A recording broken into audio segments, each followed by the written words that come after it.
നമ്മളൊക്കെ അഭിമുഖീകരിച്ചൊരു വലിയ ചോദ്യം, ആർഷോയ്ക്ക് ശേഷം ആര് എന്നുള്ളത്. ആർഷോയെ പോലൊരു വിദ്യാർത്ഥി നേതാവ് ഈ സമീപകാലത്തൊന്നും ഉണ്ടായിട്ടില്ല. ആർഷോയെ പോലെ ആർഷോ മാത്രം ഉണ്ടായിരുന്നു. ആ ഗവർണറെ വഴി തടയുന്നു. ആരിഫ് ഖാൻ കാലെടുത്ത് ഔട്ടാൻ സമ്മതിക്കില്ല എന്ന് പറയുന്നു. കാലിക്കറ്റ് യൂണിവേഴ്സിറ്റി ഉപരോധിക്കുന്നു.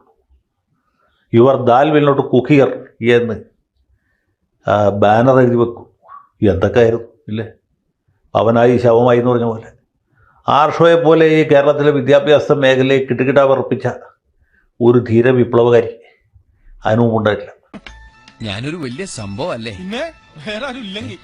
പക്ഷെ നമ്മുടെ ഈ പ്രതീക്ഷകളെ കവച്ചു വെച്ചുകൊണ്ട് ആർഷോയ്ക്ക് ഒട്ടും മോശക്കാരനല്ലാത്ത ഒരു പിൻഗാമി വന്നിട്ടുണ്ട്. അദ്ദേഹത്തിൻ്റെ പേര് ശിവപ്രസാദ് എന്നാണ്. പേര് കേട്ടാൽ അറിയാൻ വിട്ടിയാണ്. ഇവൻ മാത്രമല്ല, ഇവന്റെ അച്ഛനും അമ്മയും ഒക്കെ വിട്ടികളാണ്. അല്ലെങ്കിൽ ഇങ്ങനെ ആരെങ്കിലും ഒരു പേരിടുക. കഴിഞ്ഞ 2 ദിവസമായിട്ട് പുള്ളി ടെലിവിഷനിലൊക്കെ ഇങ്ങനെ നിറഞ്ഞ് കവിഞ്ഞ് തുളുമ്പി നിൽക്കുക. TV കണ്ടുള്ളവർക്ക് അറിയാം എന്തൊക്കെ വെല്ലുവിളികളാണ് പുള്ളി നടത്തുന്നത്, എത്ര ഗംഭീരമായ പ്രസ്താവനകളാണ് നടത്തുന്നത്, എന്തൊക്കെ പ്രഖ്യാപനങ്ങളാണ് നടത്തുന്നത്. കാണാത്തവർ ഉടനെ തന്നെ കാണുക. വന്ദേ ഭാരതിൽ ഗണഗീതം പാടിയതിൽ അന്വേഷണം പ്രഖ്യാപിച്ച വിദ്യാഭ്യാസ മന്ത്രി ദേശീയ വിദ്യാഭ്യാസ മന്ത്രിക്ക് നിവേദനം നൽകും. കുട്ടികൾ പാടിയത് ദേശഭക്തിഗാനമെന്ന് സ്കൂൾ പ്രിൻസിപ്പാൾ. RSS ഗണഗീതം ദേശഭക്തിഗാനമല്ലെന്ന് VD സതീശൻ. കാവ്യ നിരൂപണവുമായി കേന്ദ്രമന്ത്രി ജോർജ് കുര്യൻ. ഇവർ പറയുന്നത് എന്താ? ദേശഭക്തി ഗാനമാണ് ഗണഗീതം. ഞാനൊരു വിദ്യാർത്ഥിയാണ്. കേരളത്തിനകത്ത് ഒട്ടേറെ വിദ്യാർത്ഥികൾ പഠിക്കുന്നുണ്ട്. കേരളത്തിനകത്ത് എപ്പോഴാണ് ദേശഭക്തി ഗാനമായി ഈ ഗണഗീതം അംഗീകരിക്കപ്പെട്ടിട്ടുള്ളത്? നിങ്ങളുടെ ശ്രദ്ധയിലുണ്ടോ? കേരളത്തിനകത്ത് ആരുടെയെങ്കിലും ശ്രദ്ധയിലുണ്ടോ? ഇത് RSSന്റെ ഗീതമാണ്. ഇത് RSSന്റെ ഗീതമാണെന്ന് പറയാൻ എന്തേ RSS മടിക്കുന്നത്? RSSന്റെയും ഭാരതീയ ജനതാ പാർട്ടിയുടെയും വാക്കുകൾ പറയാൻ ഇവിടെ CPMന്റെ ആളുകളെ ചുമതലപ്പെടുത്തിയിട്ടില്ലല്ലോ മാധവ്. വളരെ കൃത്യമായിട്ട് ഒരു അഭിമാനക്ഷതവുമില്ലാതെ ഞങ്ങൾ തുറന്നു പറയും. ഇതിലെന്താ തർക്കം? എൻ്റെ തിരിച്ചുള്ള ചോദ്യം, ഇതിൽ ഈ CPMകാരെയും കോൺഗ്രസ്സുകാരെയും താങ്കളെപ്പോലുള്ള ആളുകളെയും വിഷമിപ്പിക്കുന്ന വരി ഏതാണ്? അതൊന്നും എനിക്കറിയാൻ മേല. ഇങ്ങനെ എന്തെങ്കിലുമൊക്കെ പറയുമ്പോഴേ എൻ്റെ മനസ്സിനൊരു സന്തോഷം ഉണ്ടാവുള്ളൂ. ഞാൻ എൻ്റെ സന്തോഷം നോക്കിയാൽ പോരെ. ഈ രാജ്യത്തുള്ള ഏതെങ്കിലും ഒരു പൗരനെയോ രാഷ്ട്രീയ പാർട്ടിയെയോ മതസാമുദായിക സംഘടനകളെയോ ഭാഷാ സംസ്ഥാനങ്ങളെയോ ഒരാളെ വേദനിപ്പിക്കുന്ന ഏതെങ്കിലും ഒരു വരി മാധു ഇതിൽ ഏതാണ് ഉള്ളത്? എന്തിനാണ് ഇവരിങ്ങനെ നെഗളിക്കുന്നത്? ഏത് വരിയാണ് ഇവർക്ക് അസ്വസ്ഥം ഉണ്ടാക്കുന്നത്? ഒന്ന് തുറന്നു പറയുക. ദൈവമേ, മൂർഖനെയാണല്ലോ ചവിട്ടിയത്. പകരം ഈ രാജ്യത്തെ ട്രെയിനിൽ കയറുന്ന ആളുകൾ പാട്ടുപാടാൻ CPMന്റെ ആഫീസിലും കോൺഗ്രസിന്റെ ആഫീസിലും ഒക്കെ മുൻകൂർ അനുമതി തേടിയിട്ട് വേണം പാട്ടുപാടാൻ. ഞങ്ങളെ സംബന്ധിച്ച് മാധു ഒരു കാര്യം തുറന്നു പറയും. ഈ രാജ്യത്തെ രാഷ്ട്രത്തെ ഒരുമിപ്പിക്കുന്ന രാജ്യത്തിന്റെ രാജ്യസ്നേഹം തുളുമ്പുന്ന വഴികൾ എവിടെ നിന്നായാലും അത് സ്വീകരിക്കും. 100% ഞാൻ യോജിക്കുന്നു. ഒരു കാര്യം BJP പ്രതിനിധിയുടെയും അതോടൊപ്പം തന്നെ സ്കൂളിൻ്റെ അധ്യാപകൻ്റെയും ചർച്ച പൂർത്തിയാകുമ്പോൾ കേരളത്തിന് മനസ്സിലായി എന്താണ് ഇതിനകത്ത് രാഷ്ട്രീയ അജണ്ട എന്ന്. യഥാർത്ഥത്തിൽ മാതൃഭൂമിയുടെ ചർച്ച കേരളത്തിന് മുന്നിൽ ഒരു റെക്കോർഡായി നിൽക്കേണ്ട ചർച്ചയാണ്. എന്താണ് ഗണഗീതത്തിന് പിന്നിൽ രാഷ്ട്രീയമെന്ന് BJP പ്രതിനിധിയുടെ നാക്കിൽ നിന്നും RSS നിയന്ത്രിക്കുന്ന സ്കൂള് നടത്തുന്ന അധ്യാപകൻ്റെ നാക്കിൽ നിന്നും ഇപ്പോൾ ഇവിടെ വ്യക്തമായിട്ടുണ്ട്. ഇത് ഏത് ഗാനമാണെന്നുള്ളതാണ് തർക്കം. റെയിൽവേ പറയുന്നത് സ്കൂളിൻ്റെ ഗാനം, അധ്യാപകൻ പറയുന്നത് ദേശഭക്തി ഗാനം, RSSന്റെ BJPയുടെ പ്രതിനിധി പറയുന്നത് RSSന്റെ ഗണഗീതം. അപ്പോൾ ഇതിൽ നിന്ന് തന്നെ ഇതിൻ്റെ വൈരുദ്ധ്യം മനസ്സിലായല്ലോ. അധ്യാപകന് തന്നെ ബുദ്ധിമുട്ടുണ്ടാവുകയാണ്, BJP പ്രതിനിധിക്ക് ബുദ്ധിമുട്ടുണ്ടാകുന്നു, റെയിൽവേക്ക് ബുദ്ധിമുട്ടുണ്ടാകുന്നു. ഇതെന്താണ് യഥാർത്ഥ സംഭവമെന്ന് ജനങ്ങളോട് തുറന്നു പറയാൻ, കേരളത്തിലെ മനുഷ്യരോട് പറയാൻ RSS തന്നെ മടിക്കുന്ന ലജ്ജാവഹമായ കാഴ്ചയാണ് യഥാർത്ഥത്തിൽ നമ്മൾ. അതാണ് ആദ്യം തന്നെ ഞാൻ ചോദിച്ചത്. ഈ ഗാനം ഗണഗീതമാണെന്ന് പറയാൻ എന്ത് RSS മടിക്കുന്നു? മടിയില്ലായിരുന്നെങ്കിൽ തുറന്നു പറയണ്ടേ? അധ്യാപകൻ പറയണ്ടേ ഇത് RSS ഗണഗീതമാണ്? ദേശഭക്തി ഗാനത്തിന്റെ പട്ടികയിൽ എവിടെയാണ് ഗണഗീതം നമ്മൾ കണ്ടിട്ടുള്ളത്? വന്ദേ മാതരം, വന്ദേ മാതരം, വന്ദേ മാതരം, വന്ദേ മാതരം. വിദ്യാഭ്യാസമുള്ള ഒരുത്തനും നമ്മളെ പാർട്ടിയിലില്ലേ? വന്ദേ മാതരം, വന്ദേ മാതരം, വന്ദേ മാതരം, വന്ദേ മാതരം. പ്രധാനപ്പെട്ട ഒരു കാര്യമാണ് ഞാൻ പറയുന്നത്, നിങ്ങൾ ശ്രദ്ധിച്ചു കേൾക്കണം. RSSന്റെ ഗണഗീതം, മാധുവിൻ്റെ അറിവും എൻ്റെ അറിവും ചിലപ്പോൾ രണ്ടും തമ്മിലൊരു കോൺട്രഡിക്ഷൻ ഉണ്ടാകാൻ സാധ്യതയുണ്ട്. എൻ്റെ അറിവിൽ RSSന് പല ഗണഗീതങ്ങളുണ്ട്.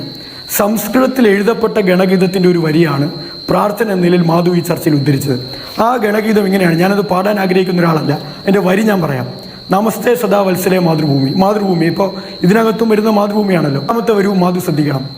ത്വയാ ഹിന്ദു ഭൂമേ സ്വയം വർദ്ധിതോഹം. ത്വയാ ഹിന്ദു ഭൂമേ ഇവരെന്തൊരു തോൽവിയാടാ. സുഖം വർദ്ധിതോഹം, ഇതാണ് അതിൻ്റെ രണ്ടാമത്തെ വരി. ഹിന്ദു ഭൂമിയെ നമിക്കുന്നു, ഇതാണ് RSSന്റെ ഗണഗീതം സംസ്കൃതത്തിൽ എഴുതുമ്പോൾ തർജിമ മലയാളം. ഇത് മലയാളത്തിലേക്ക് തർജിമ ചെയ്യുമ്പോൾ എന്തേ മലയാളത്തിലെ ഗണഗീതത്തിൽ ഹിന്ദു ഭൂമി ഇല്ലാതെ വരുന്നു? അങ്ങനെയല്ലെന്നാണ് ശിവപ്രസാദ് ഞാൻ മനസ്സിലാക്കിയത്. അങ്ങ് തന്നെ പറഞ്ഞതുപോലെ നമ്മുടെ രണ്ടുപേരുടെയും അറിവ് തമ്മിൽ വ്യത്യാസമുണ്ടായിരിക്കും. ഈ പറയുന്ന ഗണഗീതങ്ങളെ കുറിച്ച് ആധികാരികമായി പഠിക്കുക എന്നുള്ളതല്ലോ ഈ സമയത്തിനുള്ളിൽ. പക്ഷേ ഞാൻ മനസ്സിലാക്കുന്നത് ഒന്ന് പ്രാർത്ഥനയും ഒന്ന് ഗണഗീതവുമാണ്. ഗണഗീതങ്ങൾ മാറി മാറി വരും, പക്ഷേ ഈ പ്രാർത്ഥന അങ്ങനെ തന്നെ നിൽക്കുന്നതാണ്. ഇവനറിയോ സാറേ? എടാ ഒന്നും മിണ്ടാതിരിക്കാളിയ മണ്ടത്തരം പറയല്ലേ. ഞാൻ മനസ്സിലാക്കുന്നത് RSSന്റെ ഗണഗീതം ഞാൻ ഉദ്ധരിച്ച വരി DK ശിവകുമാർ, നിങ്ങൾ നേരത്തെ പറഞ്ഞതുപോലെ DK ശിവകുമാർ കർണാടക നിയമസഭയിൽ പറഞ്ഞ ആ വരി RSSന്റെ ഗണഗീതമാണെന്നാണ് ഞാൻ വിശ്വസിക്കുന്നത്. ആ ഗണഗീതം കേരളത്തിലേക്ക് വരുമ്പോൾ എന്തേ ഹിന്ദുഭൂമി ഇല്ലാതെ പോകുന്നത്? ഇവിടെയാണ് RSS. ഇത് പറയാൻ വേണ്ടിയാണ് ഞാൻ പറഞ്ഞത്. അതൊന്നും കുഴപ്പമില്ല, ഇവരെക്കാട് ഒരു തെറ്റൊന്നുമല്ലോ, അത് വിവരമുള്ള നമ്മൾ വേണ്ട ക്ഷമിക്കാൻ. ഇതാണ് RSS തന്ത്രം. കേരളത്തിൽ ഹിന്ദുഭൂമി എന്ന് പറഞ്ഞാൽ, കേരളത്തിൽ മതം പറഞ്ഞാൽ, കേരളത്തിൽ മറ്റേ തരത്തിൽ വർഗീയത പറഞ്ഞാൽ ക്ലച്ച് പിടിക്കില്ലെന്ന് ബോധമുള്ളപ്പോൾ RSS ബുദ്ധിപരമായി ഇതൊന്നുമില്ലാത്തൊരു ഗാനം തയ്യാറാക്കിയിരിക്കുന്നു. മനസ്സിലാക്കി കളഞ്ഞല്ല. പിന്നെ ഈ ഗാനത്തിന് കുഴപ്പമുണ്ട്. വരികളിൽ ഹിന്ദുത്വം ഇല്ലെന്നേ ഉള്ളൂ, പക്ഷെ ആശയം ഹിന്ദുത്വമാണ്. വരികളിൽ ഹിന്ദുത്വം വെക്കാത്തത് എന്തുകൊണ്ടാണ്? കേരളത്തിലെ ജനങ്ങൾ അംഗീകരിക്കത്തില്ലെന്ന് മനസ്സിലായതുകൊണ്ടാണ്. കേരളത്തിലെ ജനങ്ങൾ വർഗീയമായി ചേരിതിരിവിനെ അംഗീകരിക്കാത്തതും പ്രോത്സാഹിപ്പിക്കില്ലെന്നും ബോധ്യപ്പെട്ടതുകൊണ്ടാണ് സംസ്കൃതത്തിലെ ഗണഗീതത്തിൽ ത്വയേ ഹിന്ദു ഭൂമിയെ വരികയും മലയാളത്തിലേക്ക് വരുമ്പോൾ അത് വരാതിരിക്കുകയും. ഇതാണ് കോൺട്രഡിക്ഷൻ, RSSന്റെ കോൺട്രഡിക്ഷൻ. എന്റെ വേളാങ്കണ്ണി മാതാവേ, ഇവന് കുറച്ചു ബുദ്ധി ഉണ്ടായിരുന്നെങ്കിൽ മന്ദബുദ്ധി എന്നെങ്കിലും വിളിക്കായിരുന്നു. അതും ഇല്ലാതായി. നിങ്ങൾ പരിശോധിക്കേണ്ട കാര്യം എന്താ? നിങ്ങൾ പരിശോധിക്കാൻ ദേശസ്നേഹ ഗാനമാണെന്നാണ് അധ്യാപകൻ പറയുന്നത്. RSSന്റെ ഗണഗീതം അതിൽ വ്യത്യാസമുണ്ട്. ശരി ശരി ശിവപ്രസാദ്, ഇപ്പോൾ ശിവപ്രസാദിന് പൂർണ്ണമായ ഒരു അറിവില്ലാത്ത കാര്യമെന്ന് ശിവപ്രസാദ് തന്നെ പറഞ്ഞൊരു കാര്യത്തിലാണ് ഇപ്പോഴേ തർക്കം പോകുന്നത്. എന്തുകൊണ്ടാണ് ഗണഗീതം ട്രാൻസ്ലേറ്റ് ചെയ്ത് വന്നപ്പോൾ അതിൽ ഹിന്ദുഭൂമി ഇല്ലാത്തതെന്ന്? ഗണഗീതങ്ങൾ പലതുണ്ട്, ഒന്നാമത്തെ കാര്യം. രണ്ടാമത്തേത്, ഈ നമസ്തേ സദാവത്സലെ എന്ന് പറയുന്നത് ഒഫീഷ്യൽ പ്രയർ ആണ്. ഒഫീഷ്യൽ പ്രയർ ആണ്, അത് ഗണഗീതമല്ല, ഒഫീഷ്യൽ പ്രയർ ആണ്. ആരോട് ഇതിങ്ങനെ എത്ര വട്ടം പറഞ്ഞു? എന്റെ പോയിന്റ് അത് തന്നെയാണ്. എന്റെ പോയിന്റ് മാരീജന്മാരാണിവർ, അതാണ് എന്റെ പോയിന്റ്. എന്റെ പോയിന്റ് മാധു വളച്ചൊടിക്കണ്ട. മാരീജന്മാരാണിവർ. ഇവർക്ക് ഇവരുടെ രാഷ്ട്രീയം പലയിടങ്ങളിൽ പലതാണ്.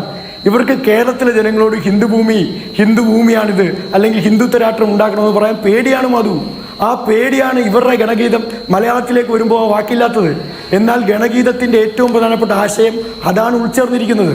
RSS വിഭാവനം ചെയ്യുന്ന ഹിന്ദുത്വ രാഷ്ട്രമാണ് RSSന്റെ എല്ലാ ആശയങ്ങളും ഉൾച്ചേർത്തിരിക്കുന്നത്. ഞാൻ വിചാരിച്ച പോലെയല്ല, നിന്റെ തലക്കകത്ത് മുഴുവൻ കളിവണ്ണല്ലടാ. നിങ്ങൾ നോക്ക്, ഇവർ പറയാൻ ശ്രമിക്കുന്ന എന്തൊക്കെയാണ്?